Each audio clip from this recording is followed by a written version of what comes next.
CueStack MagicQ Tutorial 6, recording a Cue and a CueStack. First of all, we're going to start by opening MagicQ. So we go to All Programs, CueStack MagicQ, CueStack MagicQ PC. We're going to select Lighting Demo. This automatically loads our Roby demo show with some spots and washes. I'm going to open the visualizer. I'm going to view visualizer so that we can see what we're doing.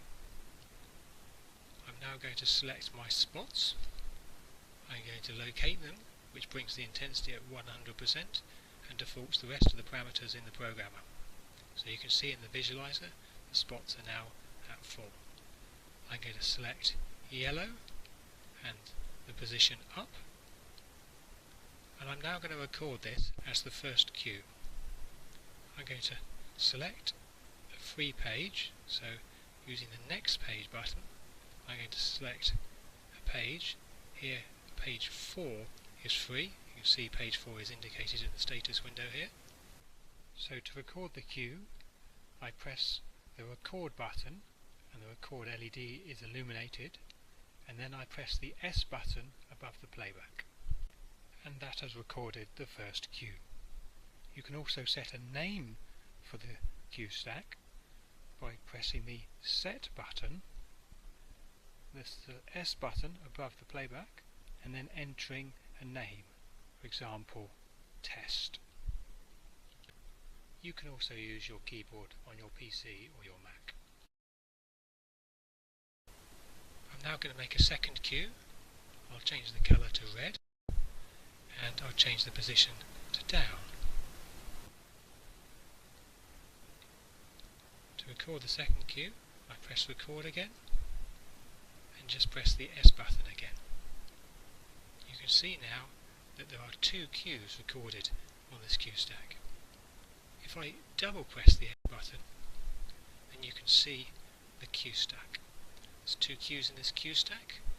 Because we started in normal mode, then it has defaulted to a chase, so that one cue will play after the other. So I will first of all clear the programmer by pressing the clear button, and then I can start my CueStack by raising the fader.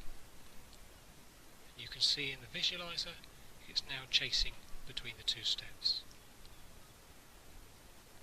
If I want to change it so that it's a theatre style CueStack instead of a chase, then I've got a button up the top called Cue Timing.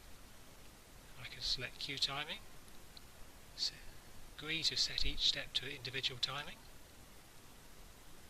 Now, in order to move from step to step, I must press the Go button.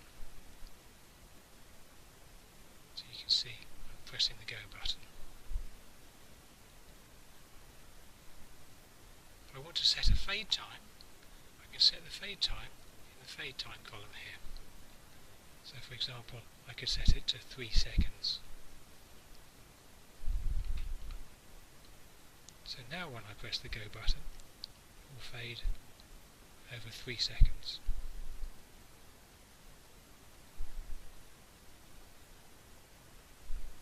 And that's how to make a cue and a CueStack. For further info, please visit www.camsys.co.uk.